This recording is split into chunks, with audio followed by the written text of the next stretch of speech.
Dear students and dear friends, स्वागत है अपने चैनल पॉलिटिकल साइंस एसबीएम में। मैं विकास। प्यारे साथियों, हम लोग बीपीएससी के द्वारा आयोजित टीआरई 3 के लिए पीजीटी पॉलिटिकल साइंस यानी पीजीटी पॉलिटिकल साइंस जो कि क्लास 11 से 12 के लिए है, और राजनीति विज्ञान जिसके लिए हम लोग इसके तहत जो स्टेट है, स्टेट और जो इसके एलिमेंट्स हैं या राज्य कहें, राज्य और उसकी परिभाषा और उसके तत्व से संबंधित आज हम लोग एमसीक्यूज को सॉल्व करने वाले हैं, जो कि आपके एग्जाम की दृष्टि से बेहद महत्वपूर्ण है। और ये प्रश्न आपके हमेशा पूछे जाएंगे, क्योंकि इसमें जो भी प्रश्न है आपके कि इसी से क्वेश्चन बनेगा, लगभग इसी से बनेगा जितना स्टेट से टॉपिक होगा। और तो इसलिए मैं कह रहा हूँ आप इसको अच्छे से पढ़ें, क्योंकि जो बुक है स्टैंडर्ड बुक है और इसमें जो प्रश्नों को शामिल किया गया स्टैंडर्ड है, वो कंसेप्ट बेस्ड है। आपसे जो भी बीपीएससी प्रश्न पूछेगा सब्जेक्ट से रिलेटेड जो भी वो कंसेप्ट बेस्ड पूछेगा। एक ही दो आपसे फैक्ट पूछिए फैक्ट तो पूछेगा, लेकिन एक दो, इससे ज़्यादा नहीं। तो आइए सॉल्व करते हैं। आगे बढ़ने से पहले वही आपसे पुराना घिसा पिटा रिक्वेस्ट है कि प्लीज़ आप चैनल को सब्सक्राइब कीजिए, साथ ही वीडियो को लाइक करना ना भूलें और अपने दोस्तों में अधिक से अधिक शेयर कीजिए और चैनल को सपोर्ट कीजिए। और भी हम लोग इससे जो कंटेंट रिलेटेड है, जितना भी कंटेंट है या जो आपका पीडीएफ है, पीडीएफ को हम लोग ये आप जैसे 91 61 70 13 36 पे आप व्हाट्सअप कर सकते हैं, या इसी चैनल के नाम से टेलीग्राम है, उससे भी आप जुड़ सकते हैं। उस पर पीडीएफ भेजा जाता है, लेकिन जो आपका पेड पीडीएफ है वो आपको व्हाट्सअप मिल जाएगा। 91 61 70 13 36 और किसी प्रकार का डाउट हो तो भी आप पूछ सकते हैं। और जो पेड पीडीएफ है ज़्यादा महंगा नहीं है, आप उसको ले सकते हैं, क्योंकि बहुत से जो प्रैक्टिस सेट हैं या जो प्रीवियस ईयर क्वेश्चन हैं सब इसमें शामिल हैं, या जो आपके टॉपिक वाइज या जो सब्जेक्ट रिलेटेड है सभी इसमें शामिल है। उससे रिलेटेड सब आपके कंटेंट उसमें मिल जाएंगे। चलिए आगे बढ़ते हैं और क्वेश्चंस को सॉल्व करते हैं। पहला क्वेश्चन है कि राज्य शब्द का सर्वप्रथम प्रयोग किसके द्वारा किया गया? तो राज्य शब्द का सर्वप्रथम प्रयोग आपका अरस्तु के द्वारा किया गया। क्वेश्चन नंबर 2 है, आधुनिक रूप में राज्य शब्द का प्रयोग सर्वप्रथम किसने किया? दोनों प्रश्न देखिए एक जैसे हैं, लेकिन दोनों में अंतर है। यही है, जब आप कंसेप्ट पढ़ेंगे तभी ये चीज़ें क्लियर हो पाएंगी। तो आधुनिक रूप में राज्य शब्द का प्रयोग सर्वप्रथम आपका मैकियावेली के द्वारा किया गया। ऑप्शन डी राइट आंसर है। क्वेश्चन नंबर नेक्स्ट है 3 की मैकियावेली द्वारा राज्य शब्द का उल्लेख मिलता है उसकी किस कृति में? यानी जो स्टेट का सबसे पहले मैकियावेली के द्वारा आधुनिक संदर्भ में प्रयोग किया गया, उसकी किस रचना, किस बुक में एक कंसेप्ट मिलता है या इस चीज़ को देखा जाता है? तो है आपका Prince Florence, history of Florence और आर्ट ऑफ वॉर और प्रिंस। ये तीनों ही मैकियावेली की बेहद महत्वपूर्ण रचना है, लेकिन प्रिंस में वो राज्य शब्द का प्रथम उल्लेख मिलता है। क्वेश्चन नंबर 4, ग्रीक विचारकों ने राज्य के संदर्भ में कौन सा शब्द प्रयोग किया? यानी जितने यूनानी विचारक हैं तो राज्य के लिए कौन सा शब्द यूज करते हैं वो, तो वो है आपका पोलिस। क्वेश्चन नंबर 5 देखिए, नगर राज्य की अवधारणा किससे संबंधित है? तो नगर राज्य जो सिटी स्टेट का कंसेप्ट है वो आपका जो यूनानी विचारक है उनसे संबंधित है, अरस्तु, प्लेटो, सुकरात के ज़माने में। क्वेश्चन नंबर 6, नगर राज्य की अवधारणा सामान्यतः संबंधित है। तो नगर राज्य की जो अवधारणा संबंधित है वो प्राचीन यूनान से संबंधित है। क्वेश्चन नंबर 7 है कि निम्न में से राज्य क्या है? तो निम्न में से राज्य क्या है कि एक अस्थायी संस्था है, या एक अस्थायी या अस्थायी अनिवार्य संस्था, या एक कृत्रिम संस्था है? तो राज्य एक आपका एक स्थायी एवं अनिवार्य संस्था है। ऑप्शन सी राइट आंसर होगा। क्वेश्चन नंबर 8, अरस्तु को राजनीतिक विज्ञान का पिता कहते हैं, उसके मतानुसार राज्य एक क्या है? तो उसके अरस्तु के अनुसार राज्य एक प्राकृतिक संस्था है, न कि दैवी संस्था है। क्वेश्चन नंबर 9 है कि राज्य परिवार का विस्तार है। यह विचार किस यूनानी विचारक से संबंधित है? तो राज्य परिवारों का विस्तार है, ये जो विचार है आपका अरस्तु का विचार है। 10 देखिए, एक ऐसी व्यापारिक संस्था जो व्यक्तियों को परस्पर सुरक्षा का आश्वासन देती है राज्य है। यह कथन किसका है? तो ये कथन आपका स्पेंसर का है, और बेहद महत्वपूर्ण कोट है कि कौन कहता है कि जो राज्य है व्यक्तियों की परस्पर सुरक्षात्मक आश्वासन देने वाली एक कंपनी है या एक संस्था है। तो ये कोट आपका स्पेंसर का, और हमेशा याद रखिएगा। नेक्स्ट क्वेश्चन है कि राज्य की सर्वश्रेष्ठ परिभाषा किसके द्वारा दी गई या किस विद्वान ने दी है? तो राज्य की सर्वश्रेष्ठ परिभाषा गार्नर महोदय के द्वारा दिया गया। क्वेश्चन नंबर 12, नीचे राज्य विषयक 4 परिभाषाएं दी गई हैं, इनमें कौन सी परिभाषा अरस्तु की नहीं है? तो इसमें कौन सी परिभाषा अरस्तु की नहीं है कि राज्य एक प्राकृतिक संस्था है, सही है। अरस्तु के द्वारा कहा गया कि राज्य परिवारों व ग्रामों का समूह जिसका उद्देश्य पूर्ण व आत्मनिर्भर जीवन की प्राप्ति है, ये भी बेहद महत्वपूर्ण कोट है जो कि अरस्तु के द्वारा दिया गया। अगला देखिए कि राज्य की उत्पत्ति जीवन के हितार्थ हुई है एवं सदजीवन के लिए ही उसका अस्तित्व विद्यमान है, ये भी क्या है, अरस्तु का कोट है। राज्य कम या अधिक रूप से ऐसे लोग समुदाय है जिसका अपना निश्चित भूभाग जो न्यूनाधिक रूप से किसी प्रकार के बाह्य नियंत्रण से मुक्त अथवा मुक्त प्राय है और जिसकी संगठित सरकार है, जिसकी आज्ञा का पालन निवासियों का एक भाग स्वभाववश करता है। तो ये अरस्तु की नहीं बल्कि गार्नर की परिभाषा है। तो डी राइट आंसर होगा कि अरस्तु के द्वारा दिया गया परिभाषा नहीं है। क्वेश्चन नंबर 13 देखिए कि राज्य के लिए कॉमनवेल्थ शब्द का प्रयोग किसने किया? तो ये भी कोट जो पहला TRE 1 में ये प्रश्न पूछा जा चुका है कि राज्य के लिए कॉमनवेल्थ शब्द का प्रयोग करने वाले जो विचारक है वो आपके हॉब्स हैं, जो कि समझौतावादी विचारक है और इसकी फेमस जो पुस्तक है कौन सी है? लेवियाथन। क्वेश्चन नंबर 14 ये आपको मैच करना है। राज्य व्यक्ति का बृहद रूप है, ये कोट है आपका प्लेटो का। राज्य परिवार का विस्तार है, ये कोट है अरस्तु का। और राज्य पृथ्वी पर ईश्वर का अवतरण है, हेगल। राज्य एक नैसर्गिक एवं अनिवार्य संस्था है, ये ग्रीन का है। तो 14 का जो आंसर होगा वो ए राइट आंसर होगा कि सभी सम्मिलित हैं 1 2 3 4। देखिए जो चारों कोट हैं अपने आप में बेहद महत्वपूर्ण है। इन चारों प्रश्नों में से कोई न कोई एक प्रश्न से आपका जरूर सामना होगा, इस हिसाब से आप इसको देख लीजिए। क्वेश्चन नंबर 15 है कि मनुष्य स्वभाव से ही सामाजिक या राजनीतिक प्राणी है। वह व्यक्ति जो समाज में नहीं रह सकता अथवा जिस समाज की कोई आवश्यकता नहीं क्योंकि वह अपने में पूर्ण है, वह या तो पशु या फिर परमात्मा। यह कथन किसका है कि जो कहता है कि यदि कोई व्यक्ति कहता है कि मुझे समाज की आवश्यकता नहीं, या तो वो जानवर है या देवता, कहने वाला कौन है? ये है अरस्तु। राज्य शब्द के स्थान पर राजनीतिक व्यवस्था शब्द का प्रयोग कौन करता है? तो जितने भी आपके व्यवहारवादी हैं वो राज्य के स्थान पर राजनीतिक व्यवस्था का प्रयोग करते हैं। क्वेश्चन नंबर 17 है कि राज्य एक मानव समाज का भाग है जो एक संगठित इकाई के रूप में देखा या जाना जाता है, किसने कहा? कथन आपका वर्गीस का, ऑप्शन सी राइट आंसर होगा। इसमें प्यारे दोस्त साथियों, इसमें जो भी प्रश्न हैं आपके सभी इन जितना भी स्टेट से जितने भी प्रश्न आएंगे इन्हीं में से आएंगे, तो आप इसको सीरियसली अच्छे से पढ़ लीजिए और रिवाइज कर लीजिए और अच्छे से इसको देखिए, क्योंकि इनमें इस वीडियो में लगभग आपके 2 से 3 प्रश्न जरूर आएंगे। क्वेश्चन नंबर 18 कि राज्य न तो ईश्वर की दृष्टि है, न उच्च कोटि की शारीरिक बल का परिणाम, न किसी प्रस्ताव या समझौते की कृति है और न परिवार मात्र का विस्तृत रूप है। यह तो क्रमिक विकास से उदित एक ऐतिहासिक संस्था है। इस विचार का प्रतिपादक कौन था? जो ये विचार है गार्नर का, बेहद महत्वपूर्ण कोट है ये, क्योंकि राज्य की जो सर्वश्रेष्ठ परिभाषा दी गई इसी को मानी जाती है, तो आपको भूलना नहीं है।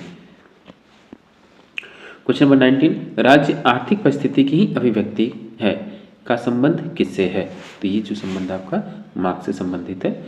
आधुनिक संदर्भ में राज्य शब्द का प्रयोग सर्वप्रथम किसके द्वारा किया गया? अभी ये क्वेश्चन रिपीट हो गया। आधुनिक संदर्भ में राज्य शब्द का सर्वप्रथम प्रयोग मैकियावेली के द्वारा किया गया। क्वेश्चन नंबर 21 कि निम्नलिखित में से कौन सा विचारक है जो भूमि को राज्य का आवश्यक तत्व नहीं मानता है? देखिए ये प्रश्न जो है आपका TRE 2 में पूछा जा चुका है। तो क्वेश्चन नंबर 21 का आंसर होगा ऑप्शन बी। जॉन सिले कहते हैं कि राज्य के लिए जो आवश्यक तत्व भूमि उसमें शामिल नहीं है। प्लेटो के अनुसार आदर्श राज्य की जनसंख्या कितनी होनी चाहिए?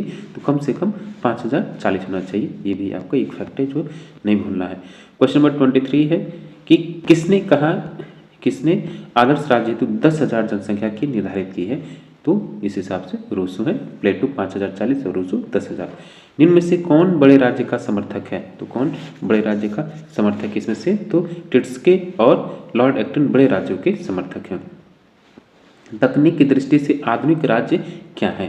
तो तकनीक की दृष्टि से जो आधुनिक राज्य हैं आपके वो नेशन स्टेट बन गए। अब ये पहले सिटी स्टेट हुआ करते थे, अब ये नेशन स्टेट या राष्ट्रीय राज्य बन गए हैं। क्वेश्चन नंबर 26, राष्ट्रीय राज्य कब अस्तित्व में आए? ये भी प्रश्न बेहद महत्वपूर्ण है। ये छोटे छोटे प्रश्न, क्योंकि ऐसे ही प्रश्न आपसे पूछे जाते हैं ताकि आप वहाँ गलती करें। इन प्रश्नों को आपको हमेशा याद रखना है, इसमें कोई गलती नहीं करनी है। तो राष्ट्रीय राज्य कब अस्तित्व में आए? तो ये 16वीं सदी में बी राइट आंसर होगा। क्वेश्चन नंबर 27 है, किसने शक्ति को राज्य का आधार व केंद्रीय तत्व स्वीकार किया है? तो शक्ति को राज्य का केंद्रीय शक्ति स्वीकार करने वाले हैं वो आपके थॉमस हॉब्स हैं। इच्छा न कि शक्ति राज्य का आधार है, ये कथन किसका है? तो ये भी कोट अपने आप में बेहद महत्वपूर्ण है। तो ये कथन आपका टी.एच. ग्रीन का है। नेक्स्ट क्वेश्चन है क्वेश्चन नंबर 29 की, अब आपको मैच करना है। क्या है इसमें मैच करना है कि कौन सा जोड़ा बेमेल है। हाँ, इसमें कौन सा जोड़ा सुमेलित नहीं है ये बताना है आपको। तो द पॉलिटिक्स अरस्तु सही है, स्टेट एंड रेवोल्यूशन लेनिन की रचना है सही है, the new state Miss Mary Follett की रचना सही है, द स्टेट ओपनहाइमर और the state and nation Hobhouse की रचना नहीं है, गलत होगा। मॉडर्न स्टेट मैकाइवर और nature of the state Willoughby, ये सभी सही हैं, लेकिन जो द स्टेट एंड नेशन है वो हॉबहाउस की रचना नहीं है। The philosophical theory of the state Busan के, ये भी सही है। तो बीमेल जो है आपका ई। क्वेश्चन नंबर 30, राज्य का विकास हुआ है निर्माण नहीं, यह कथन किसका है? तो राज्य का विकास हुआ है निर्माण नहीं, यह कथन आपका गार्नर का है। क्वेश्चन नंबर 31 देखिए कि राज्य के विकास में 4 सहायक तत्व कौन से थे? ये प्रश्न भी बेहद महत्वपूर्ण है, आपको इसको याद रखना, ये कहीं नोट कर लीजिए।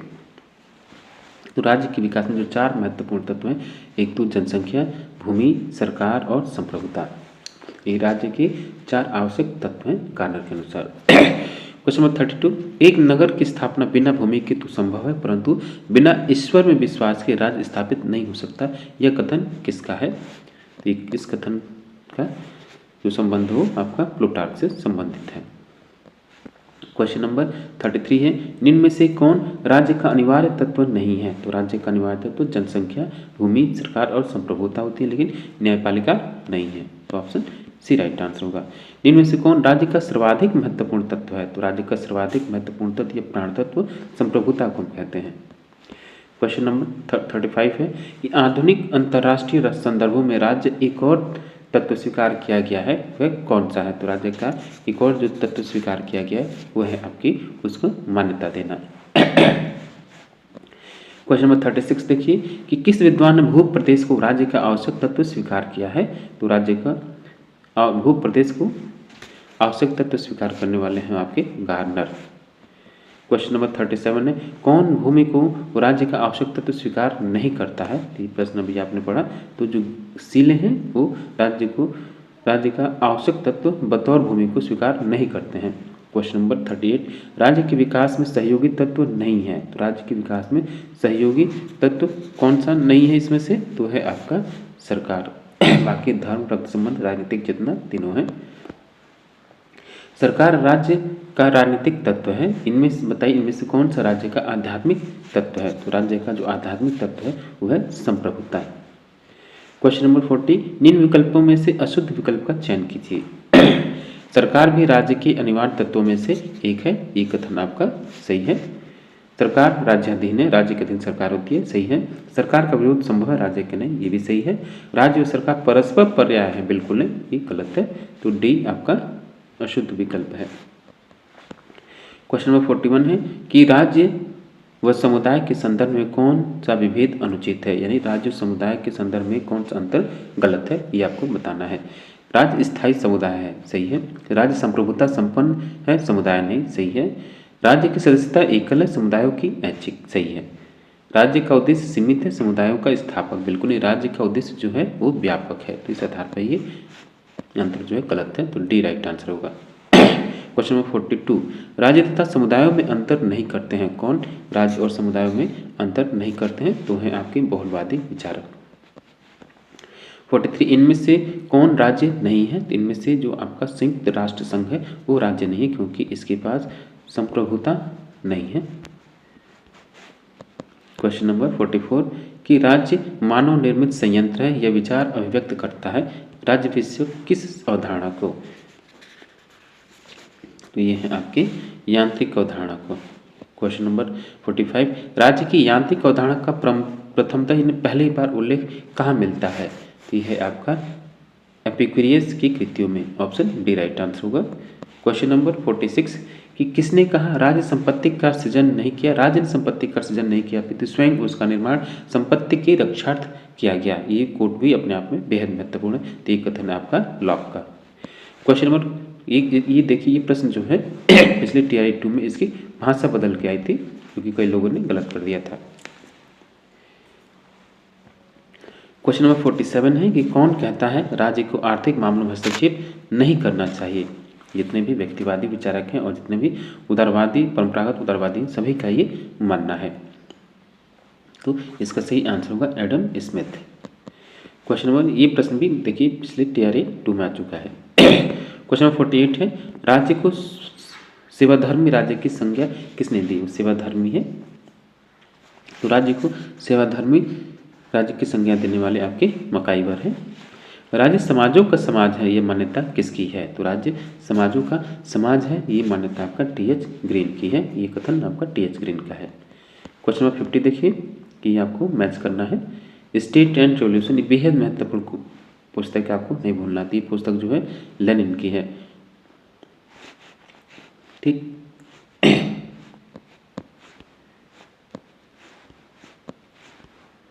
क्वेश्चन नंबर 50 तो स्टेट एंड रेवोल्यूशन पुस्तक है लेनिन की। और जो डिक्टेटरशिप ऑफ प्रोलेटारिएट ये होगा TH ग्रीन का। मैन वर्सेस स्टेट ये है आपका स्पेंसर का। और ग्रामर ऑफ पॉलिटिक्स ये कथन है लास्की का।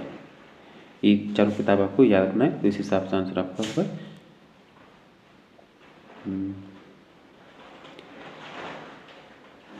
ठीक, बी राइट आंसर होगा।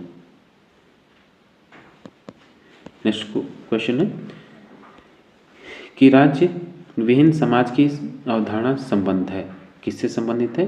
यानी स्टेटलेस सोसाइटी या स्टेटलेस सोसाइटी की बात कौन करता है? तो ये बात करने वाला आपके अनुजक्तावादी, जैसे गांधी और मार्क्स हुए। एक राष्ट्र एक राज्य का सिद्धांत कब स्वीकृत किया गया? एक राष्ट्र एक राज्य का सिद्धांत जो है आपका प्राचीन युग में स्वीकार किया गया। क्वेश्चन नंबर 53 है कि यह राज्य व सरकार में अंतर न हॉब्स राज्य और सरकार में अंतर न मानना हॉब्स की सबसे बड़ी भूल है। यानी देखिए कि राज्य और सरकार में अंतर हॉब्स नहीं मानता, जो राज्य और समाज वो एक ही मानता है। वो राज्य और सरकार को एक ही मानता है, लेकिन लॉक जब आएगा तो इसे दोनों में वो अंतर कर देता है। तो क्वेश्चन नंबर 53 जो है इसका सही आंसर होगा ऑप्शन ए विलोबी। विलोबी ने कहा कि राज्य और सरकार में अंतर न मानना हॉब्स की सबसे बड़ी भूल है। राज्य व सरकार में प्रथमतः भेद 19वीं शताब्दी में किसके द्वारा किया गया? तो राज्य और सरकार में सबसे पहली बार भेद जो कि 19वीं शताब्दी में जॉन लॉक के द्वारा किया गया। मही राजू मही शासकों, ये कथन किसका है? और देखिए ये प्रश्न जरूर आएगा आपका, ये बार बार प्रश्न आता है कि मही राज्य हूँ मही शासक हूँ, ये कथन किसका है? तो ये कथन आपका लुई 14वें का है। किसने कहा है कि राज्य न तो भगवान की सृष्टि है, न उच्च भौतिक शक्ति का परिणाम, न परिपाटी, नहीं परिवार का विस्तार मात्र? ये कथन किसका है? तो ये कथन जो है आपका गार्नर महोदय का है। ये कोट आपको नहीं भूलना है। राज्य की जो परिभाषा है बेहद महत्वपूर्ण है। 57 देखिए कि राज्य के उद्देश्य विषयक सर्वोदय सिद्धांत किससे संबंधित है? जो सर्वोदय का सिद्धांत है किससे संबंधित है? तो महात्मा गांधी से संबंधित है। एक अलग से सर्वोदय का सिद्धांत विनोबा भावे का द्वारा दिया गया, लेकिन राज्य से संबंधित जो सिद्धांत है ये सर्वोदय का महात्मा गांधी का है। सब कुछ राज्य के भीतर होना है, न कुछ राज्य के बाहर और न ही कोई राज्य के विरुद्ध, यह कथन किसका है? ये कथन भी अपने आप में बेहद महत्वपूर्ण है। तो ये कथन जो है आपका मुसोलिनी का है, जो कि फांसीवाद इटली से संबंधित है। क्वेश्चन नंबर 59, मनुष्य के नैतिक विकास हेतु राज्य अनिवार्य संस्था है। ये किसका कथन है, ये किसका विचार है? तो ये आदर्शवादियों का मानना है। पुलिस राज्य की परिकल्पना किससे संबंधित है? तो पुलिस राज्य की जो परिकल्पना है वो व्यक्तिवादियों से संबंधित है। क्वेश्चन नंबर 61, निगम यानी कॉर्पोरेट स्टेट या निगम राज्य की अवधारणा किससे संबंधित है? तो ये आपका फांसीवादी राज्य से संबंधित है। व्यक्तिवादियों के अनुसार कौन सा राज्य का अनिवार्य कार्य नहीं है? तो व्यक्तिवादी जितने भी हैं राज्य को कौन सा कार्य अनिवार्य रूप से नहीं मानते हैं? तो विदेशी आक्रमण से रक्षा, ऑप्शन डी। क्वेश्चन नंबर 63, ये आपको मैच करना है। राज्य एक नैतिक संस्था है, ये किसने कहा? ये आदर्शवाद से संबंधित है। और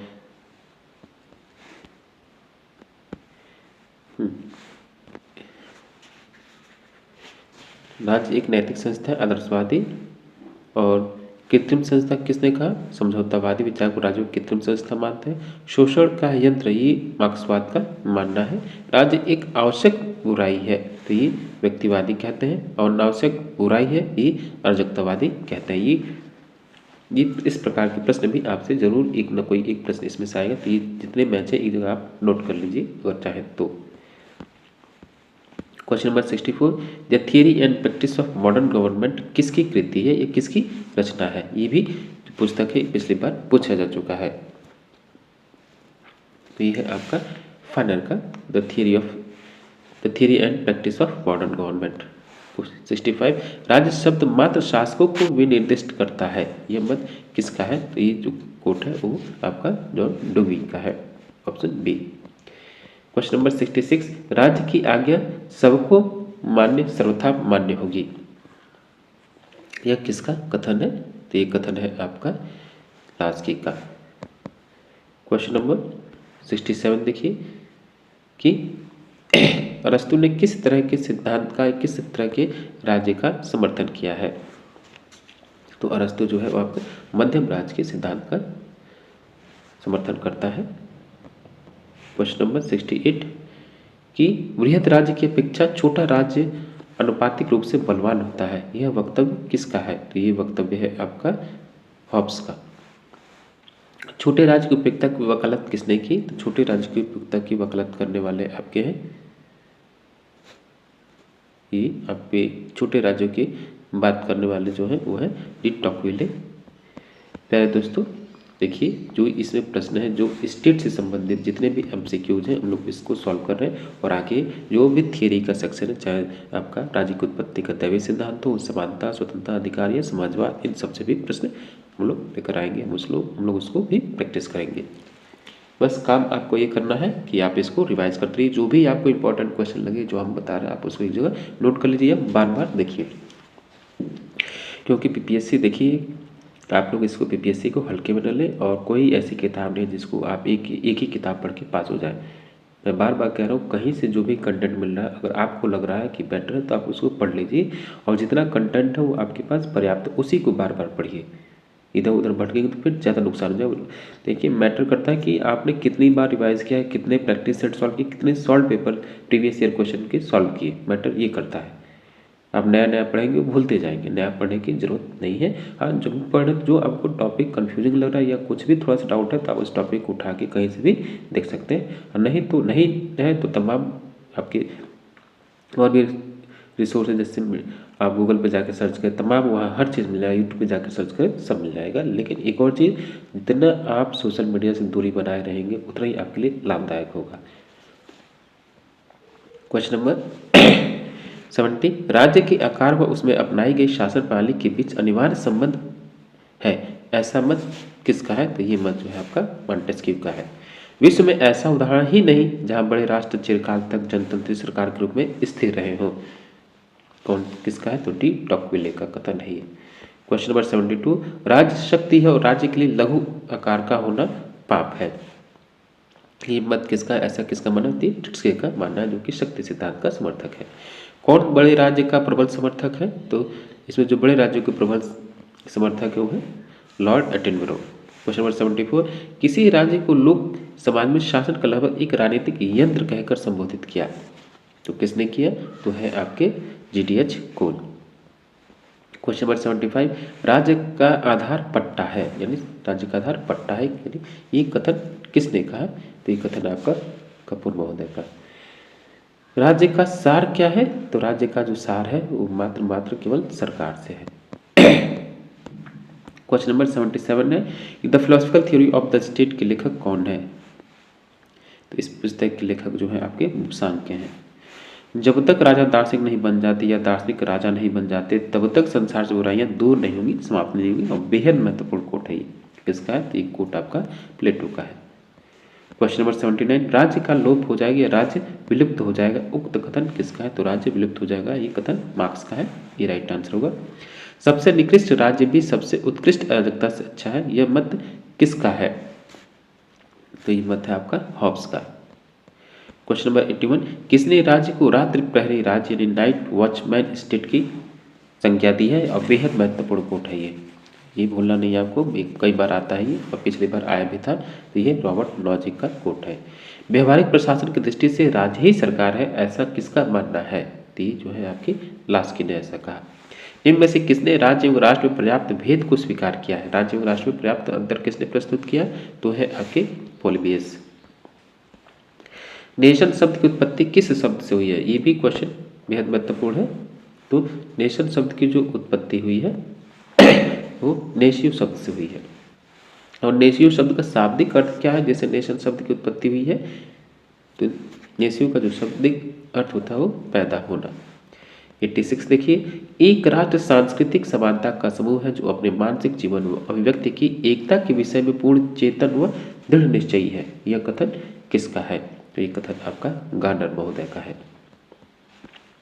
क्वेश्चन नंबर 87, कोई राष्ट्रीयता एकता व राज्य सत्ता पूर्ण स्वतंत्रता प्राप्त करने पर एक राष्ट्र बन जाती है, तो ये कथन किसका है, तो ये कथन आपका विलोबी का है।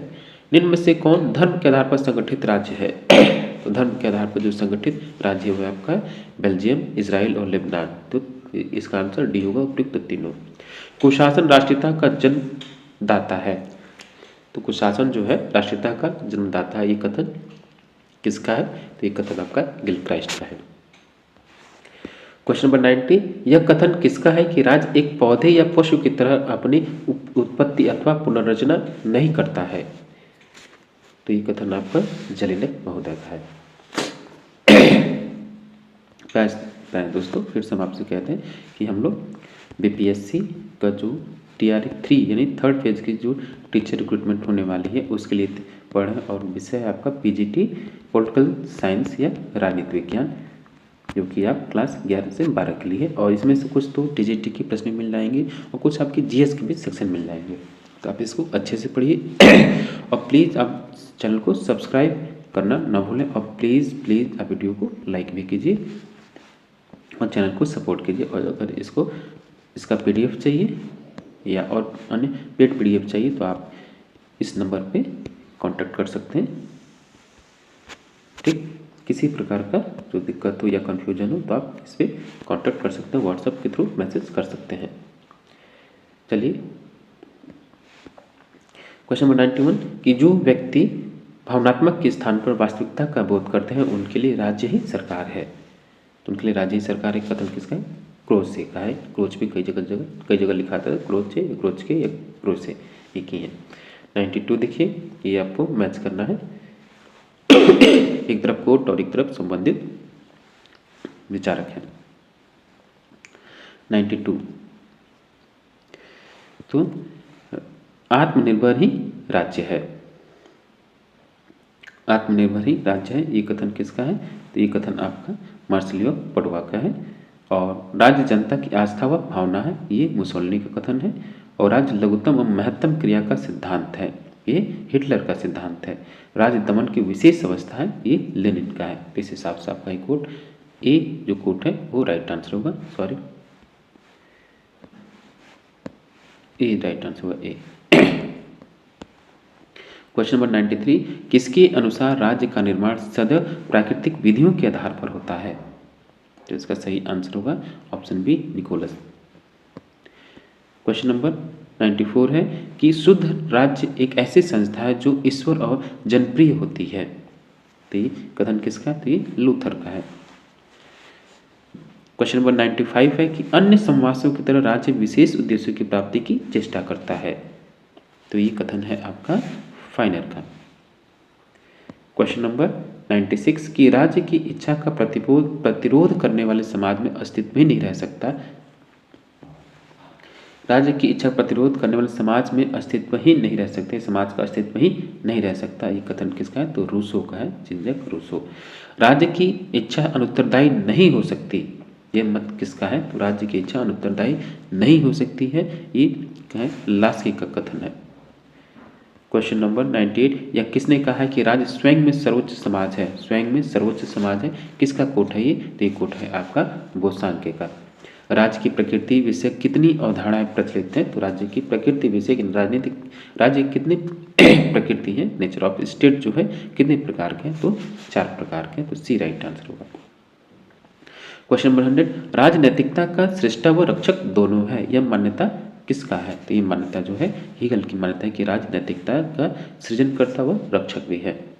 क्वेश्चन नंबर 101 कि विश्व समाज और विश्व सरकार की कल्पना करने वाले विचारक का नाम व पुस्तक कौन सी है? तो विश्व सरकार की बात करने वाले क्लेरेंस स्टेट यूनियन नाम की पुस्तक है।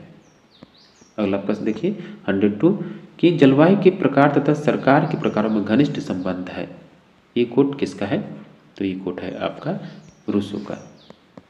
क्वेश्चन नंबर 103 कि पर्वतीय प्रदेशों तथा शीत जलवायु में दासता तथा निरंकुश राजतंत्र को प्रोत्साहन मिलता है, यह कथन किसका है? तो ये कथन आपका मॉन्टेस्क्यू का है।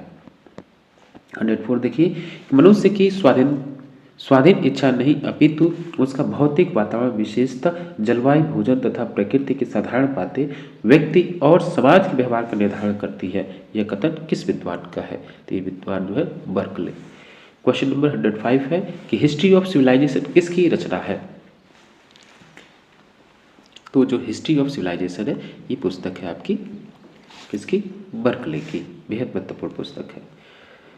तो डियर स्टूडेंट्स, ये था आपका बीपीएससी पीजीटी पॉलिटिकल साइंस या राजनीति विज्ञान के लिए जो स्टेट या राज्य से संबंधित बेहद महत्वपूर्ण कोड है या उसकी जो प्रश्न आते हैं उसको हमने देखा, सॉल्व किया, जो कि आपकी परीक्षा की दृष्टि से बेहद महत्वपूर्ण है। और इससे तो कम से कम 2 या 3 प्रश्न जरूर आएंगे। आप इसको अच्छे से देखिए और प्लीज़ चैनल को सब्सक्राइब कीजिए, वीडियो को लाइक कीजिए। और अगर आपको कंटेंट चाहिए, वीडियो या पीडीएफ चाहिए तो आप इस नंबर पर कांटेक्ट कर सकते हैं, व्हाट्सएप कर सकते हैं। ठीक, चलिए। और जो आपका कंटेंट है अलग से पूरा जो आपका मैराथन है, जो आपका कॉन्स्टिट्यूशन से हो या पब्लिक एडमिनिस्ट्रेशन से या इंटरनेशनल रिलेशन या Indian political thinker, western political thinker और जो पॉलिटिकल थियरी का सेक्शन है सब उसमें कंपेरेटिव सब उसमें शामिल होंगे, तो आप इसके लिए कॉन्टेक्ट कर सकते हैं। मिलते हैं आपसे नेक्स्ट वीडियो में। Thank you for watching.